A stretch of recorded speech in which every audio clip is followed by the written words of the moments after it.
All right. Um, we're we're about to finish this, but I had 3 points here that this concerns the problem of evil. What is the so-called problem of evil? God is all-powerful, He's all-loving, but what? But there's evil in the world. If He's all-powerful, He could do something about it. If He's all-loving, what? He would do something about it. Okay, so first point I talked about is this world is the best of all possible worlds for God's purposes in creation. And so this brings us to the next point, which will take us only just a minute, that sin is the only intrinsic evil. Did we talk about this? Seemed like I did. Okay. And then here's the next one that some people have a little trouble with. All cases of pain, suffering, and natural calamity are the results of some condition which was necessary to make this world the best of all possible worlds. Now, what you have to understand here is that some people might say, well, why couldn't God just make everything, where it would be pleasant? Did we talk about that? Like why couldn't He just take pain out? But we have to remember what our overall purpose is. Our overall purpose is to make a decision for God, right? To love and obey Him, or to not love and obey Him. So God has given us really everything that we need, to make that decision. For example, take pain. I think, I mentioned this. I read a book called The Gift of Pain. Pain is something that I think normal people want to avoid. That's probably not politically correct or something, but I certainly like to avoid it. What about dentist? Do we have any dentist in here? Who likes to go to the dentist? Not me. Linda doesn't. You don't, do you, Miss Linda? When I go, I'm like, load me up. If you could just, put me out or something, I'd be happy with that. One of the problems that I have is their tools are very much like the tools in my shop. And that gives me some issues. But so we have that advantage. You could have appendicitis, but if you didn't have some pain, then you'd reach a point where you'd just pass away. But someone might say, yeah, but what about animals? Why have animals got to suffer? Well, what are you going to do to the environment if you think about it? Someone says, well, couldn't God, change the environment? Like if an animal, I know I talked about this, was running and it was about to run into a tree, that the tree would turn into mush or something, and so it wouldn't hurt the animal, or God could change the nervous system, of an animal to where it didn't experience pain under some circumstances, but it would experience pain under other circumstances. That would really yield a world that's just chaotic. One you can't count on. You wouldn't know exactly how to respond, to what. And so that's what I, would say to that. Now, do y'all have a comment on these 3 points? Anybody? Just one thing. Yes, sir, Elon. The most difficult kind of pain is to watch someone you love in pain. Yep. Just a comment I don't know. That's true. And, sometimes I've heard people say, and this is very complex. Let me just say, it's not any, really, I can't give, I'd be embarrassed to just give some little quick answer to it because there are none, I don't think. And we have to think about this, a little bit. But, someone says, well, why does this person, have to suffer? Why can't they just have a heart attack? I have a preacher friend who's now passed away in Selmer, Tennessee, and he was preaching and holding on to the pulpit and had a heart attack and pulled the pulpit over on him, and he died just like that. And I'm thinking, wow, that'd be the way to go, really. On the other hand, you have people who suffer and suffer intensely, for a long time. But, one might argue there could be some benefits to that, in a way, to the living. Unfortunately, for the dying, it doesn't seem, like something that we want to think about. But the living, that might help some living person come to their senses, and they might, like our friend who died that I did the funeral for. That was Thanksgiving week. 103 years old.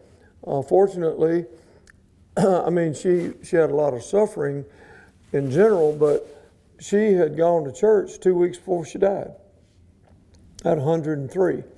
And I'm thinking there are some people that would surround her that really needed to get right with the Lord, if you think about it. And so it could be that the suffering that a person's going through, could be a reminder to that person. But, I don't know, Elon. There's, exactly how to respond to all the what if this and what if that. Okay, now, so there are two big objections to what? Objections to the argument based on design. That if there's order and arrangement in the world, there's design. If there's design, there's what? A designer, and we call the designer God, okay? And so the two big arguments are these: the problem of evil and evolution. And so you remember I used that big word teleological. So the argument to design is called the teleological argument. Does anybody remember the word that I gave up here you remember how I broke down the word? The logos part meant account of or word, and then the teleos part would be, well, those wheels are really doing a good job there. It means aim, purpose, goal, or end. And so the argument teleological means an account of purposes or account of aims. When you put that logos part on the end of a word like biology, accounts of life, theology, an account for God, paleontology, what's that, rocks? Seem like I'm not. Dinosaurs, okay, accounting for dinosaurs, I guess. What is it? Geology, yeah, account of Georges. Okay, well, geos, earth, yeah, sorry. George means farmer, I forgot. Okay, now, so the problem of evil objection is that there are no purposes, you see. That evil and suffering in the world show dysteleology, show lack of purpose, lack of aims, lack of goals, and so forth. So then the other main objection I want us to look at is evolution. Now, do we have some experts on this here? Who's our scientist expert on that? Would that be Miss Linda back there, the famous chemistry teacher? Not? Well, would it be your principal husband? No. Okay. He doesn't know anything. Okay, he doesn't know anything either. Okay. All right, have y'all had a quarter here studying this subject? Who's the teacher of it? You haven't had that? Okay. All right, well, we're going to give a really brief look at it. How's that sound? All right, now, two different kinds of evolution we want to look at. One is what I call atheistic evolution, and the other is theistic evolution. What is atheistic evolution? I don't believe that there is a God at all. Okay, an atheist is someone who says, well, let me give you these three words. A theist, like ourselves, is someone who says there is sufficient evidence to warrant the conclusion that God does exist. Okay? Then there's an agnostic from the Greek word gnosis, which means to know, and then with the alpha privative, to not know. So the agnostic says there's not sufficient evidence to warrant the conclusion that God does or does not exist. I call those guys fence straddlers, okay? And then the atheist is someone who says there is a, I'm getting carried away here. I'm fixing to tone down because I've got to preach tonight. The atheist says that there is sufficient evidence to demand the conclusion that God does not exist. Okay? So an atheistic evolutionist would be someone who says there is no evidence for God, like Jenny says, and therefore to account for our world and everything therein is the result of evolution. Okay? Make sense? Got to give an account some way, so that's what to do. All right, now, I reject this, as you might expect. Are you surprised? No, just kidding. Okay. You got your little books? Oh, thank you. All right, got a correction here to make. I don't know how I missed it, but I did, and quite an interesting word it is. Do you see the sixth dot down, man's ability to love, hate? See that? My slide says arise. I think your slide says something different. Arouse. I think arise is a better word there. But at any rate, you may correct that if you wish. Okay, so evolution basically says that everything came to be as a result of what? Chance. We've really got only two alternatives. Everything that there is either by chance or it's by some kind of purpose. Okay, which would be intelligence. So, here's some reasons that, by the way, have any of you read or do you know about the war and flu debate? Okay, that was Dr. Thomas Warren, my major professor. I took every course that he taught at Freed-Hardeman and also at Harding Graduate School of Religion. And I drew many of the charts that are in that book. He had a heart attack right after that, and I took the book that's in print. I took the transcription of the tapes and put it in written form. And did I say he had a heart attack? Okay, he had that heart attack right after the discussion. And so I was deeply involved, in this debate, and here's some things that came out of that. Well, if you're going to believe in evolution, you got to believe some things that you really cannot.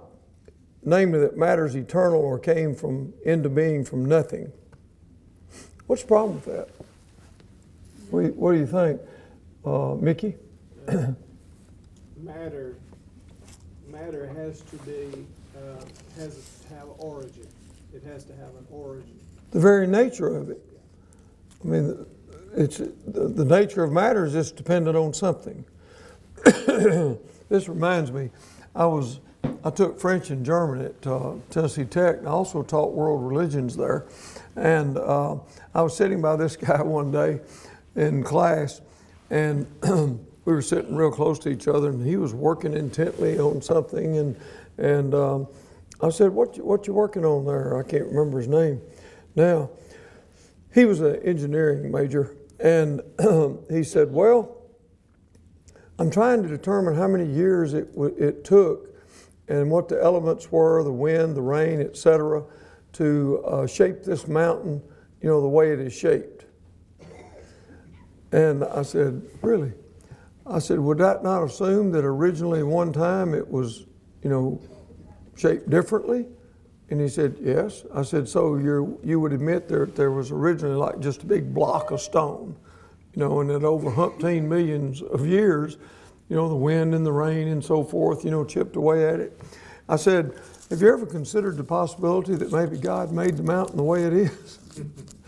And he said, hadn't thought about that alternative. I said, well, it might be one worth checking out. But unfortunately, that's as far as it went. Okay, life came from non-living matter. If matter's the only thing that originally existed, and we have life today, then what? It had to have come from non-living matter. I mean, let's just say instead of matter, let's just bring it down to earth. What about rocks and dirt? If originally we had rocks and dirt, and today we have life, and rocks and dirt's what we had to start with, then hello, I mean, you ain't got to be a rocket scientist to figure the rest of that out, do you? Man's conscience is a result of evolution. All men have a conscience. Is that right? Everybody does. Everybody has this sense of oughtness. I prefer to say a sense of oughtness. Now, we may have disagreement. We'll talk about this when we get to the moral argument some. We may disagree about what we ought to do or not to do. I mean, even a thief has a sense of oughtness. You know, a thief would say, well, you ought not to rob another thief. I mean, they do that sometimes, but generally there's some kind of standard there among thieves. Linda knows a lot about this and has taught me a lot. No, just kidding. Trying to wake y'all up a little bit. You remind me of those guys in Acts 1. I was asked someone the other day how the class was going, and they said, well, we got to think. I said, well, that's good. It's good to think. If we're not thinking, we're not growing. Are we? If we're not growing, we are, what would be a good word there, Mr. Principal? We're dying? Stagnant. All right. I like her word better. But then if we're stagnant, then it leads to dying. I'll put yours in there, okay? All right. Okay. He's not impressed. All right. Man's ability to love and hate arise out of non-living matter. You see, all of this would have to come from non-living matter, wouldn't it? If non-living matter is the only thing that we had to start with. We would have to accept that evolution is the true account of the origin of man, though it cannot be explained as to how it occurred. I don't know if you've ever thought about that. See, what evolution postulates are a bunch of facts, or facts. They'll say you got this fact, and you got this fact, and that fact, but there's really not a sufficient explanation of how the facts are so interrelated, as to be a good answer to the origin of man. That things are continually growing from simpler to more complex states. Brother Elon, why is that not true? You know the answer to that. You mentioned it to me the other day, didn't you, about the second law? Oh, yeah, thermodynamics. Mm-hmm. Yeah. Everything is going downhill, not coming up. Okay. Things are just going the other way. Okay? All right, what about theistic evolution? What does this say? I already mentioned it. That's the middle of the road. Right. They don't want to say there's not God, but they don't want to. No, that's agnostics. Okay, well, Yeah. theistic people, they believe that there is a God. Right. They don't want to give him credit. Right. They believe God, but they're so, quote, enamored with science that they want to, credit science with the origin of man, but they don't want to give up on believing in God. David, one of the things that has surprised me is no one believes in Darwin's theory of evolution. You look in your science books today and they'll tell you why it can't be true. Right. And yet they will preach Darwinism all the time. Yeah, that was very popular at one time, natural selection. Essentially the same as survival of the fittest. But like you say, that's rejected today, for the most part, as far as I know. Okay, I reject this because of many of the reasons that we just talked about. And also I reject it because I don't think that you can believe in the God of the Bible and evolution at the same time. You have to reject something, namely the Bible, because the Bible doesn't teach it. Evolution teaches that everything came about as slow change. I'm just trying to put this in the words of the people on the street like us, okay? All right, but now look. The Bible teaches that things created by God were perfect, mature, and complete. The latest that I have read, Brother Elon, concerning what you have just mentioned, is that evolutionists still do not admit, that God is behind it, but at least some of the things that I have read, they will admit that there was a beginning, of things that were, already mature?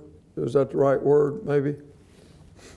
They have a belief that things spontaneously occurred almost magically, immediately. Right. And that they're, yeah, I had a guy argue this with me one time and said, well, yeah, we don't accept natural selection and all of that anymore. We all believe it kind of started at one time, from a big bang. And I said, well, we're right on the same page. And he looked at me real odd. And I said, well, it was God saying, let it happen. And that was it. And I suspect there might have been a big bang involved there too. Okay, but the Bible teaches that things are mature, perfect. So, Adam and Eve were created already as adults. Right? The Garden of Eden was not just populated with a lot of seeds that eventually made trees. You had trees in the garden. So it was complete. It was done. Perfect. Evolution teaches that different kinds brought forth different kinds. What do I mean by that? Well, that a frog became a chicken. Okay. Tracy says that a frog became a chicken. I never read that, but that'd be interesting to pursue. But that things like what did I read? That a fish became an alligator, and an alligator became, it came on the land, and then it did something else, and so forth and so on. But the Bible teaches that everything brings forth after its own kind.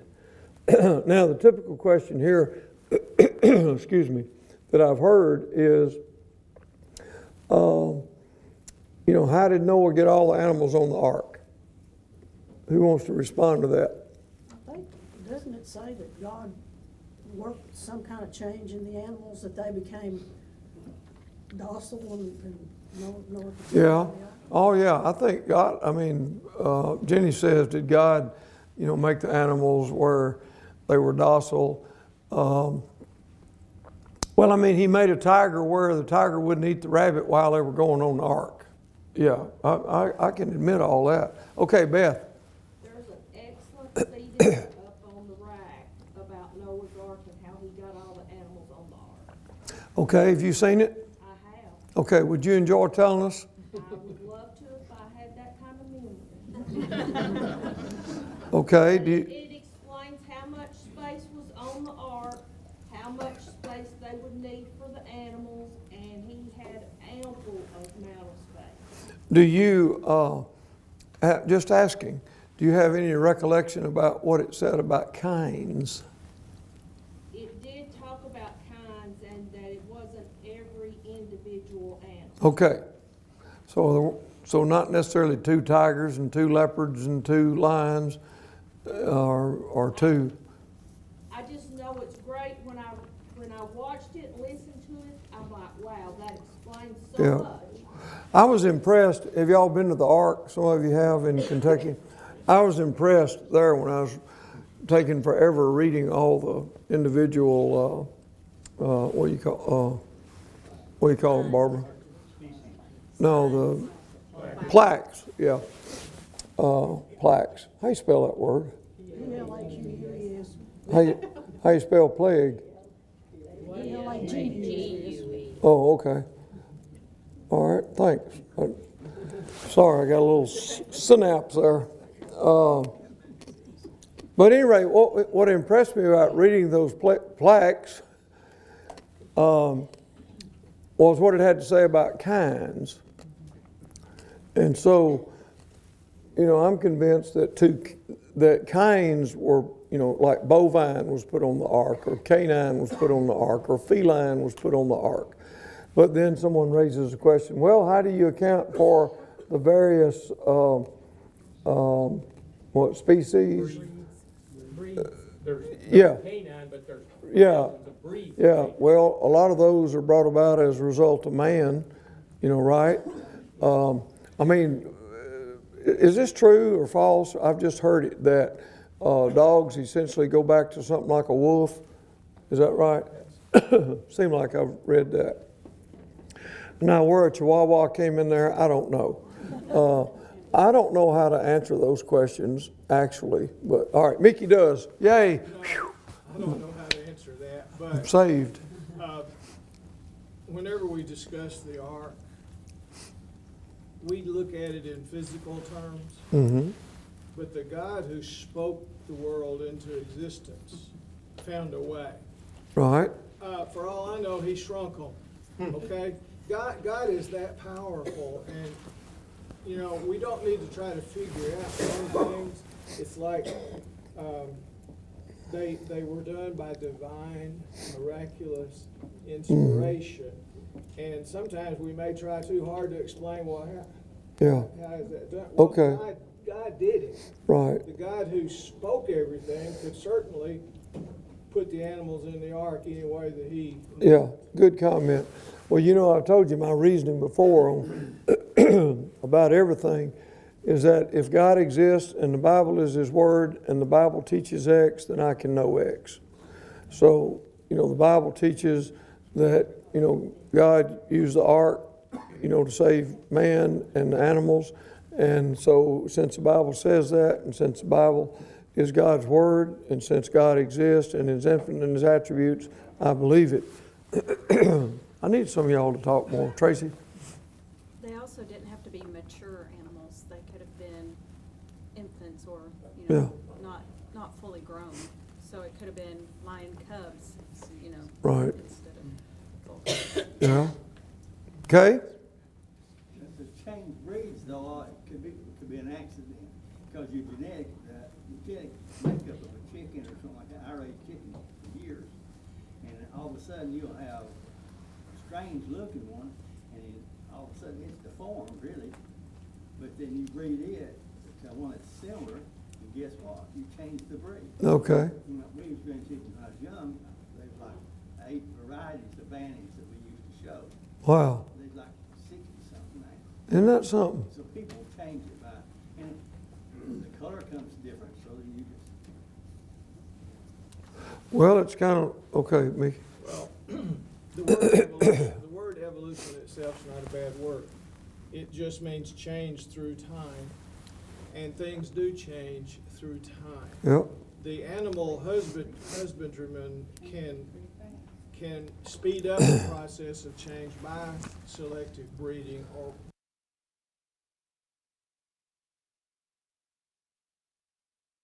it actually is a very biologically sound thing. Things do change through time. The average person now is taller than they Right. were 300 years ago. There are other things that we evolve and change, but the basic never changed.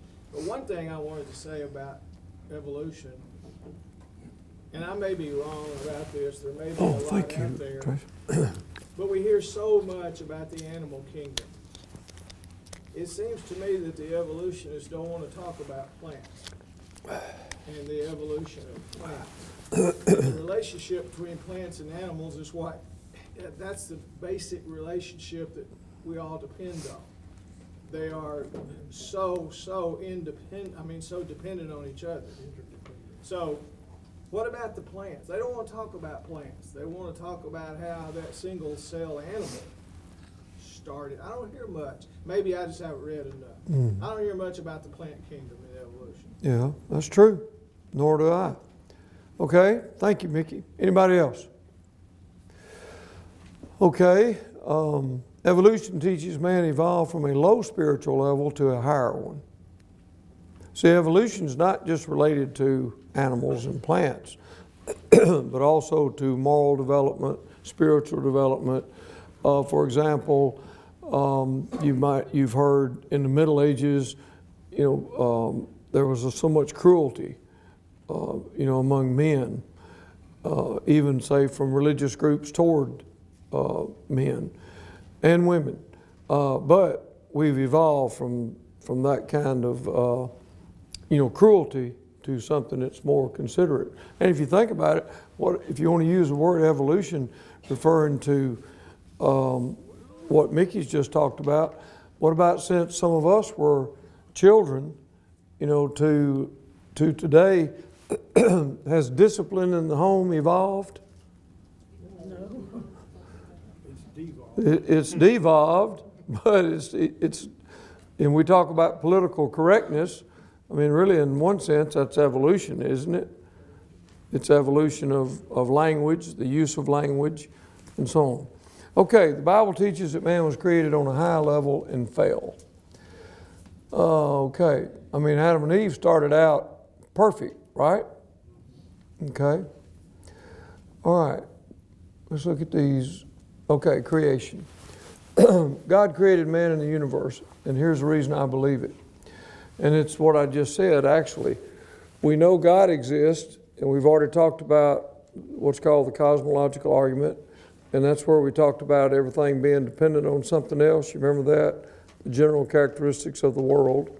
And now we're looking at some objections to the teleological argument, and then we're going to look at the moral argument that focuses on different things like man's sense of oughtness or moral progress, moral regress, and so forth. And also, I believe in creation because I know the Bible's the Word of God.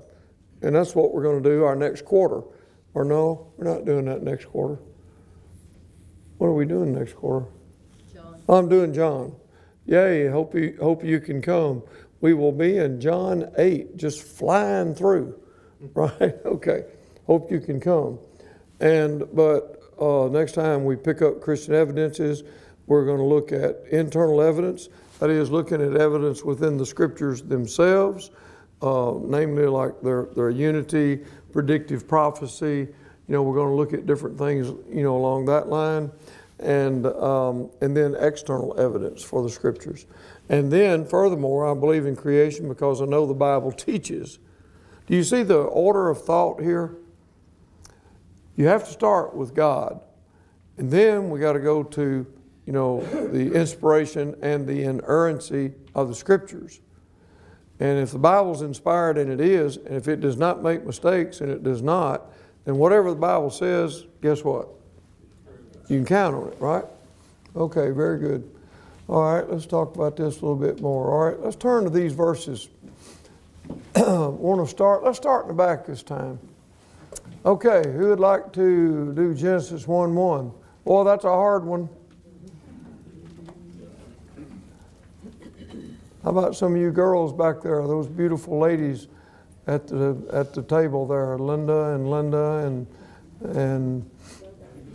Diana and. In the beginning, God created the heaven and the earth. Okay. And Kathy with a C. 11. Then God said, let the earth bring forth grass, the herb that yields seed, and the tree that yields fruit, according to its kind, whose seed is in itself on the earth. And it was so.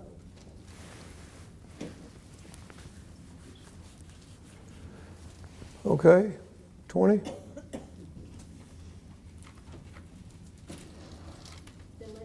Then God said, let the water swarm with living creatures, and let birds fly above the earth, across the face of the sky. I'm sorry, the last part? And let the birds fly above the earth and across the expanse of the sky. Okay. All right. And let's see, Kathy? You got one? It doesn't matter. You can do verse 24 or verse 27. So God created man in his own image. In the image of God, he created him. Okay. Male and female, he created them. While we're waiting on 20, well, let's see if we've run out. Tommy or, okay, Cindy or L.A., y'all want to pick one? 27. Yeah. God created man in his own image. In the image of God, he created him. Male and female, he created them. Okay, and what about Exodus 20, verse 11? Did anybody happen to look it up? 24 is what we've missed. We haven't done 24. Oh, did we miss 24? Okay. Anybody? Then God said, let the earth bring forth a living creature according to its kind, cattle and creeping things, and beasts of the earth, each according to its kind, and it was so. Okay. Exodus 20, verse 11.